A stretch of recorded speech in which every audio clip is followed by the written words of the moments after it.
Welcome to the Book Mind channel, where we do deep dive conversations on famous English books. I'm Sierra. And I'm David. Today we're undertaking, well, a really powerful deep dive. It's into a philosophy that asks us to look up, way, way up at the sky. That's right. We've synthesized quite a few sources, research, high-performance notes, all detailing what's called the eagle mindset. It's this concept that uses the actual attributes of the eagle, physically and behaviorally, to teach things like extreme focus, resilience, success. Absolutely. And the synthesis we've done, it's really perfect for you, the learner.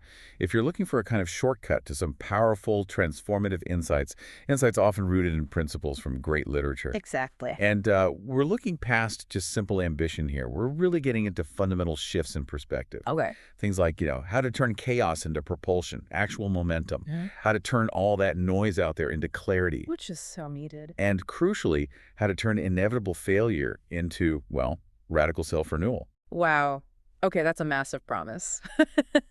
Let's unpack this right away. What's the foundational idea here? What separates the eagle mindset from, just say, basic positive thinking? So the core idea, and it's quite dramatic actually, is the response to a storm. A storm? Yeah, the sources really highlight this.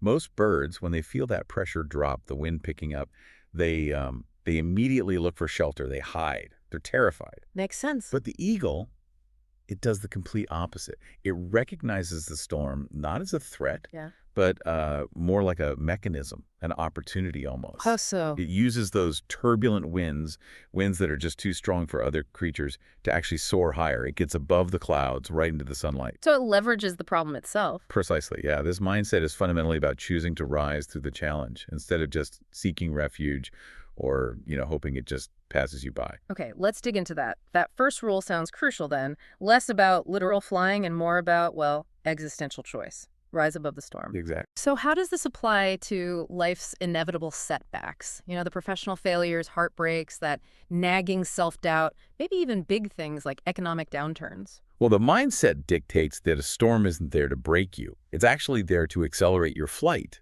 It sounds strange, but if you want to move fast, you need high winds, right? Oh, okay. So the person operating with this mindset, they don't waste energy complaining or blaming external factors or making excuses about their circumstances. That's just wasted effort. And the practical shift then in thinking, how does that look? It's about changing the question. Shifting from why is this happening to me, which is a question that just keeps you feeling grounded, helpless, Yes. to asking, why not me? If you accept the storm as just part of your path, part of your trajectory, you stop fearing the turbulence. You actually start looking for the lift within it. Those who focus on escaping the storm, they stay stuck. They remain grounded. But those who face it use its energy. They're the ones who touch the sky. It's about seeing difficulty as, well, necessary resistance. That flows right into the eagle's most famous quality, doesn't it? It's vision. The sources call it eagle vis, almost legendary. It is. We are just constantly bombarded with information, distractions everywhere. How do we possibly achieve that kind of laser focus? The kind that lets an eagle spot tiny movement miles away and just ignore everything else. It's a fascinating link, isn't it, between the physical ability and the mental discipline. The thing is, the eagle doesn't see everything. Right. It sees its target. Vision isn't passive sight, it's active clarity. It's about having a goal that's so sharp, so magnetic, that everything else just fades into, like, peripheral noise. And in today's world, with all the digital distraction, that kind of clarity feels like the ultimate luxury. It absolutely is scarce. But how do we cultivate that? We live in this always-on environment. It seems impossible sometimes to disconnect enough to even hear our own inner voice. It does seem impossible, but the sources actually outline 3 immediate practical disciplines. The first one is silence. And not just, turning off your phone for 5 minutes. It means creating dedicated disconnection time daily. Maybe just 30 minutes to start. Okay. You need to actively filter out the social media buzz, the need for external validation, all that random chatter, just so you can hear the deep current of your own ambition, your own thoughts. If you never listen to yourself, you're just running on borrowed ideas. But isn't that, well, unrealistic for many people? Feeling like they have to be constantly available for work, for family. It definitely requires boundaries. Oh. And that's the discipline itself, isn't it? Setting those boundaries. True. What's the second discipline? The second is crystal clear goals. You see, most people have vague dreams, like, I want to be successful. Sure. But an eagle doesn't vaguely want a meal. It targets a specific animal. It calculates wind speed, altitude. Oh. Vague dreams, they just yield vague results. A sharp goal, though, it cuts through distractions like a laser. It tells you exactly where to apply your energy right now. So define the goal so specifically that it automatically tells you what not to focus on. It's exactly that. And the third discipline flows from this. It's eliminate the unnecessary. And this one is pretty radical. How so? It means actively removing toxic people from your life, removing purposeless habits, confronting and removing those inner insecurities, not just managing them, but eliminating them. Wow. The idea is, if it doesn't feed your goal, it's actually starving your potential. Focus energy only where results will follow. Okay, so once we have that razor-sharp vision, we need direction, right? If vision is the what, we need the why. How does the eagle mindset move from clear sight to purposeful flight? Right. This brings us to soar with purpose. A common life, as these sources often suggest, can easily get reduced to just survival mode. Wake up, rush through tasks, sleep, repeat. The daily grind. Yeah. But a purposeful life, that's about thriving. When the eagle flies, every single powerful stroke of its wings is tied to a mission. Hunting, nesting, migrating. There's intent. I find that just wandering, that feeling of just getting by, it's actually really exhausting. But purpose somehow feels energizing. Why is that? Purpose is the non-physical fuel. It really is. It's the fire that can transform defeat into courage. Without purpose, all your effort can just lead to burnout because fundamentally you don't know why you started in the first place. Makes sense. But with purpose, the flight continues, even when it's hard, without tiring in the same way. Because every action reinforces your core identity, your reason for being. But what if you haven't found that single grand calling? That idea can feel really paralyzing for people. That's a great point, and it's important. The sources clarify that purpose isn't some pre-packaged 10-point plan waiting out there to be discovered. Okay. It's often found in the friction points, the things that genuinely excite you, even small things, the specific problems you feel really compelled to fix, the kind of work that makes you completely forget about time. Flow state. Exactly. Yeah. It's a calling that has to be lived day by day, not just heard once and memorized. It evolves, sure, but it always provides that engine, that why. Okay, so that sustained, purposeful effort, it needs execution, discipline, which brings us to the next stage. Hunt with precision.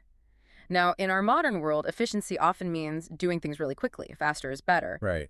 But the eagle's strategy seems almost the opposite. It really is. It's the absolute antithesis of just frantic activity. Right. The eagle avoids chasing every little thing that flutters by, every shiny object distraction. It spends hours just observing, conserving energy, waiting. It doesn't need 10 attempts to catch its prey. It needs one, executed perfectly. So the rule is, don't chase everything. Chase what truly matters, and when you strike, commit completely, like fire. Commit like fire, exactly. Full focus, full power, right then. But hold on, in today's startup culture or even project management, we're constantly told to iterate quickly, fail fast, keep trying new things.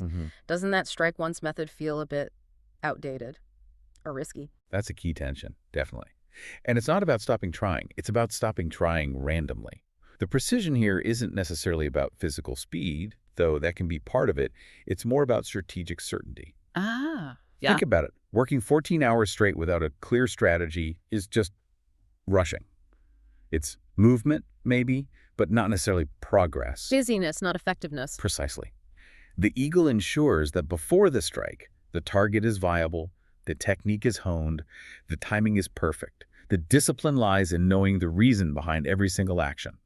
Victory belongs to the master of timing, technique, and target, not just the master of high activity levels. That really shifts the focus from just output to actual impact. Okay, let's move to something fascinating and maybe a bit uncomfortable brought up in the sources. Fly solo. Eagles are solitary hunters, right? They fly alone. They do. Why is solitude considered so integral to building this kind of mental strength? We live in a culture that prizes networks, collaboration. Right, it seems counterintuitive again. Yeah. Yet, solitude is presented as the eagle's source of power. Real growth, the argument goes, happens when the noise of external approval stops, when the applause fades, and you're forced to listen only to your own voice. The most critical insight here, I think, is the concept of emotional reliance. Emotional reliance. Can you elaborate on that? It sounds like the antidote to the constant validation cycle we see online. It really is. Independence in this mindset isn't just about making decisions alone. It's about establishing your intrinsic worth, knowing your value without needing constant validation from social media likes, relationships, or society's ever-shifting standards. So if you feel alone sometimes, The eagle mindset would argue you're not necessarily weak. You might actually be in that critical moment of disconnecting from external expectations and finally connecting with your authentic self. You need to know your own worth when absolutely no one else is clapping. but practically speaking, wouldn't total solitude hurt someone? Success today often does rely on teams, influence, networks. Yeah, and it's not about becoming a hermit. It's not about isolation. It's about solidity. The eagle flies alone because it's strong enough to carry its own weight, make its own way. Okay. The mindset doesn't discourage working with others, but it demands that your core identity, your drive, your purpose, Yeah. they don't depend on those collaborations. Ask yourself, if your network collapsed tomorrow, would your internal purpose still hold firm? Would you still fly? That's the test. That is the test of the solo flight capability. And that strength, built in solitude, it prepares the eagle for what is arguably the most dramatic part of this whole philosophy. Chapter 6, Rise Again, detailing that painful transformation process. Ah, yes, the renewal. Tell us about that legendary renewal around middle age. This really is the ultimate test of resilience, isn't it? Around age 40, the eagle faces the stark biological choice. Either die slowly from decay or endure an incredibly painful self-imposed renewal process that lasts for months. What happens? Its beak, essential for eating and fighting, it dulls and bends. It becomes ineffective. Its talons weaken, they lose their grip, and its feathers, they become thick, heavy, oil-logged, making flight incredibly difficult, almost impossible. So the very tools of its success become the anchors dragging it down. Precisely. The very things that made it dominant now ensure its decline if left unchanged. So what's the renewal process like? The process involves the eagle flying to the highest, most solitary mountain peak it can find. Total isolation. There, it deliberately, painfully, starts breaking off its old, dull beak against a hard rock. Chip by chip. It takes time. Wow. Once the new sharp beak grows back, it then uses that new beak to tear out its old, weakened talons, one by one. This sounds brutal. It is. And finally, with its new beak and talons growing, it plucks out all those heavy, obsolete feathers, again, one by one. It's a solitary, almost savage process of active self-destruction, but it's done entirely for the sake of survival and continued dominance. That's just a profound metaphor. How do we even begin to apply that kind of physical, visceral pain to, say, career transformation or life changes? What are our dull beaks and heavy feathers? Well, your dull beak could be an outdated skill set you're clinging to. Or a limiting belief system about what you can achieve. Maybe a stubborn habit that used to serve you but now actively prevents growth. Okay. They're heavy feathers. Those could be the comfortable, familiar routines that keep you safe but small. Or maybe toxic relationships, or even just commitments that drain your energy and make your potential flight heavy, keep you flying low. And you have to actively choose. You have to actively choose to break them off or pull them out, knowing full well that the process will be painful, will leave you vulnerable for a time, exposed. So the real disaster isn't failure itself. It's refusing to break the parts of you that caused the failure. Exactly that. Failure isn't the end of your story. It's just a pause, a profound pause maybe, a moment where you absolutely must decide. Will you shatter under the weight of it, or will you rebuild?